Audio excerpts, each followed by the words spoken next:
Dragonslayers Rescue Mission, Squad Sparkle on the move. Search Day 11-3. The fight was over. 7 Pegasi were either hurt very badly or were dining with their ancestors tonight. The unicorns of Squad Sparkle were all exhausted and all they wanted was a good night's rest. They had retreated to a cave in the Whitetail Woods, covering their slayers outside with branches and earth. Frostmane had even gone so far as to sink her unit in a nearby lake. Only its head was now clear of the water. The 4 Pegasi that had been hurt during the fight and lived lay in the back of the cave, Mystique among them. Sea Cloud had not left her side even for a second. Frostmane had insisted that every pony was accounted for before they retreated. That included the dead. Had it not been for that order, Mystique would have been amongst them. They had found her between the bodies of 6 griffins who looked like they had lost a brawl with a dragon. She had been breathing hard and her coat was damp with sweat. So far she hadn't woken up yet either. At first, the medic among the Pegasi had not known what was wrong with her, other than the gaping wound in her flank. Then Cloud had taken off her uniform and a small can had rolled out. An empty can at that. When Sea Cloud brought it to Frostmane's attention, she didn't know what it was at first, until one of the other Pegasi explained it to her. "That stuff's called Celestia's Tears. It's a drug that used to be part of every soldier's standard gear," the white-coated mare explained while working on her own gear. "It was used to take away the pain from dying ponies. You know, let them pass on without their last moments being full of pain. About 5 years before all of this, Princess Celestia herself forbid the drug after a recruit had been injured during training and the medic on duty gave her one of these. The medic was an idiot if you ask me. He didn't know what kind of effect that stuff has aside from instantly taking away all your pain." Frostmane gulped, not sure if she really wanted to hear this, but she needed to know. "What kind of other effects?" she finally forced herself to ask. "Well, the main side effect is the quickening of one's heartbeat and the increased adrenaline production.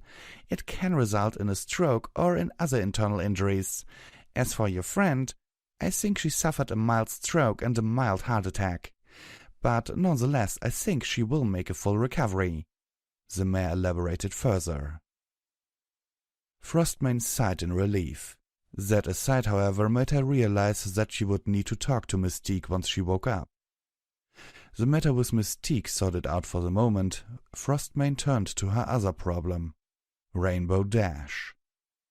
A small distance away from the others, Shining Armor had set up a small, separate camp. In it, Rainbow Dash lay on her back, breathing shallowly. Next to it, her cybernetic legs lay in a pile. The orange-coated filly she had, resurrected for lack of a better term, lay curled up next to her pillow. So far she hadn't woken up, which worried Frostmane a little. "How are they?" she asked softly as she approached the group. "Dash is weak, but she will make it. Could take a few days, though. As for the filly, only time will tell." The stallion answered somberly. "How did she even do that? And what the buck is that necklace she's wearing?" Frostmane asked, pointing at the golden necklace with a ruby in the form of a lightning bolt that was still on Rainbow Dash's neck. "That's the element of loyalty. I trust you have read my sister's journal. Then you should know that Chrysalis gave the elements to Rainbow Dash as a show of good faith. After she fled from the camp, Dash hid them somewhere. For what reason she kept her own element on her, I don't know. As for what she did back there, I only heard about it in legends. Apparently, each element bearer can trigger a secondary function of their element to heal whatever sickness the targeted pony has. They can only do it once, and it is very risky. To be honest, I hoped that the legends were true. If we had found Princess Luna, we could have cured her," Shining Armor said. "Wait, I thought the elements didn't work against the undead?" Frostmane asked in exasperation. "They don't. At least not with their primary function. Their main function feeds off of a pony's magic. This secondary one feeds on their very life energy, at least according to the legends. The two of them talked a bit longer, mostly about trivial matters. This, however, could not distract her thoughts from the undead unicorns these griffins had used to power their slayers. Sympathy towards the enemy was not a good thing, but seeing how they had done it really made her wish that these creatures didn't feel any pain. A nail through the tip of their horn, with wires attached to it, forcefully connected the undead to the slayers. Such an injury rendered a unicorn unable to intone spells, but did not hinder their ability to draw in magical energy. Not to mention that it should have hurt very badly. Undead batteries. Each time Frostmane thought about it, a wave of rage washed over her. They would have to act soon, since it was only a matter of time until the griffins found them here. Frostmane was looking forward to it.